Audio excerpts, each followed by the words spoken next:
Welcome to the Hollywood Scholar, I'm Jed Morgan, and I just finished Last of Us Episode 7, Left Behind. Now, this one falls into the same category of the same tired old issues that I've had with the previous episode, specifically the bloat of the episode, the boringness of the episode, and the utter pointlessness of the majority of it. While I do think this is actually closer to one of the best episodes of the season, not quite as good as Episode 4, but still quite high up there, it still falls into those same issues as all its predecessors do.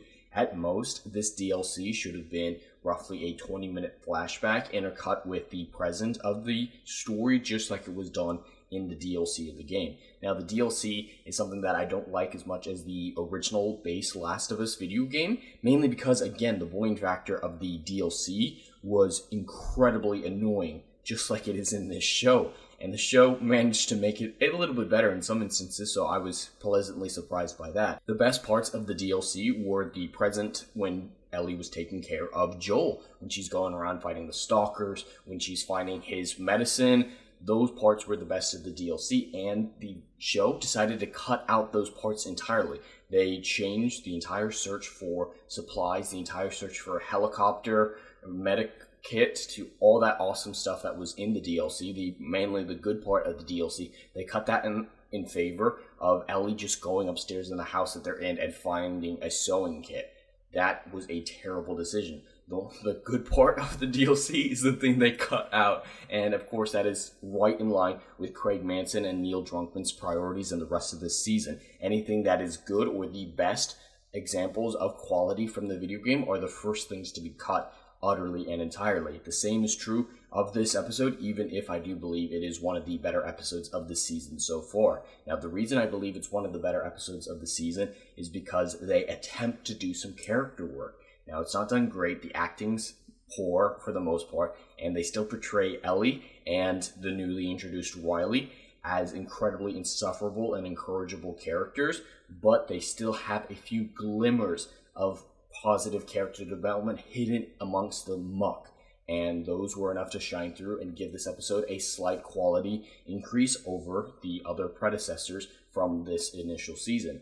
But before I get any further, there will be spoilers ahead, so spoiler alert. Now, just jumping through this really fast, the episode follows a flashback of Ellie in the Fedra training camp that she grew up in when her old friend Riley comes back to rescue her for a night of wonder as they wander through a mall and enjoy the spectacle of the old world. It's an incredibly basic plot, but it attempts to be effective in developing this relationship between Ellie and Riley, even though it's relatively pointless in the grand scheme of things and isn't developed to a strong enough degree to care specifically. And they cut out not only the great present tense stuff from the DLC, but great ending of it as well, the claustrophobic, the horrifying action of running away from a horde of zombies. Instead, they make it a 5-second one zombie attack. They try to make all the violence, all the action so anticlimactic that it feels like you can't even classify this show as a zombie action horror game. In this episode, we got 5 seconds of zombie, so barely call it a zombie show. The action was about 5 seconds long as well. There was no horror, really. The show is more a Hallmark movie set in the apocalypse. It's not what it's intended to be, and I think that's what I have a bigger issue with the show more than anything else, is because it can't achieve what it intends to be, and tonally it is just so all over the place that it feels so out of place and nonsensical from a narrative standpoint in many occasions. Now, there are a few random stuff that I don't really like they skip the fight at the beginning of the episode between Ellie and that big woman, mainly because they know it's kind of ridiculous. And the officer's speech was really cringy to Ellie at the beginning when he's like, "Hey, do you want to be Keys or do you want to be a cop? Do you want to be a nice, pretty officer like me with no work? Or do you want to be shoveling shit like your friend Riley?" He doesn't say like your friend Riley, but the implication I felt was there. It just wasn't great. And the character relationship between Riley and Ellie, they did put some work into it, unlike a lot of their predecessors. Wonder why that is. And it's there sometimes. I can see what they're going for in a few instances, and there is some vulnerability. The important part about relationships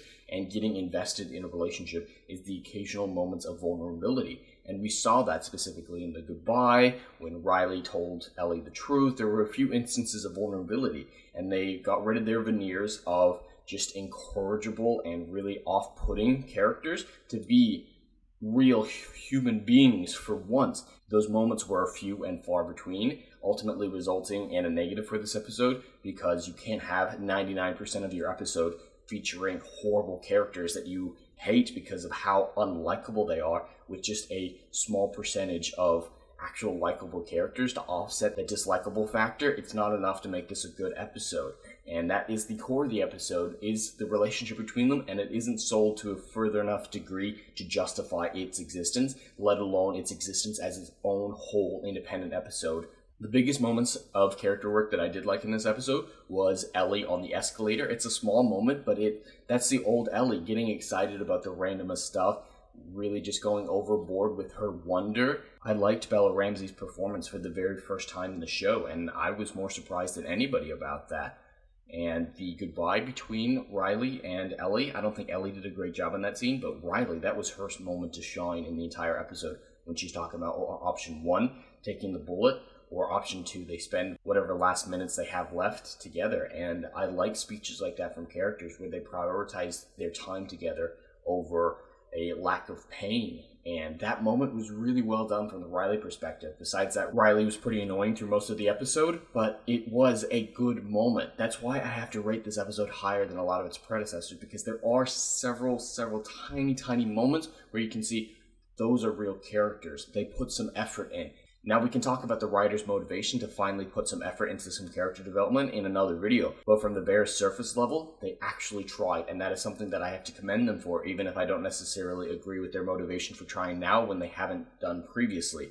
Overall, I give this episode probably a 4.5 out of 10, as it's better than the majority that we've gotten, but not quite as good as the 4th episode, which actually got some action and some character development between Joel and Ellie. I don't think the last 2 episodes will be good, as we're coming across the cannibals in the next episode, and I imagine the writers are going to take this very easy opportunity to build a political narrative around the cannibals, as they are really bad people. There's some pedo stuff going on. They're just really horrible people, and I really hope they're not portrayed as a contrast to the big utopic communist heaven that was Maria and Tommy's little haven in Wyoming. I really hope that's not what they're intended to be, the cannibals, in the next episode, but for right now, Left Behind isn't as bad as the rest of the show, and there are actually some good moments in it, which surprised me, considering I don't really like the DLC that this is based off of, and I haven't liked the show to this point. I was pleasantly surprised at the few moments of quality that Left Behind did offer.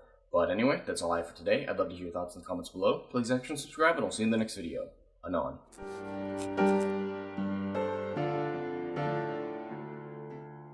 Hey, yo, are you feeling what I'm doing up in here? Oh, I know you are. Do you miss all the good, compelling stories that we used to get back in Hollywood that they ain't putting down no more? Oh, I know you missing it. So check out my book series, Odyssey of a Phoenix, a mythological epic about philosophy, morality, and modern-day mental illness issues, baby. Book 1, Down in Flames. Book 2, Apocalypse Then. These are currently on sale. What are you waiting for? Get your hands on them. And we got Book 3, Kill the Dark, is coming down the pipeline. Just wait for all the good stuff that's dropping. You ain't gonna be disappointed, fam.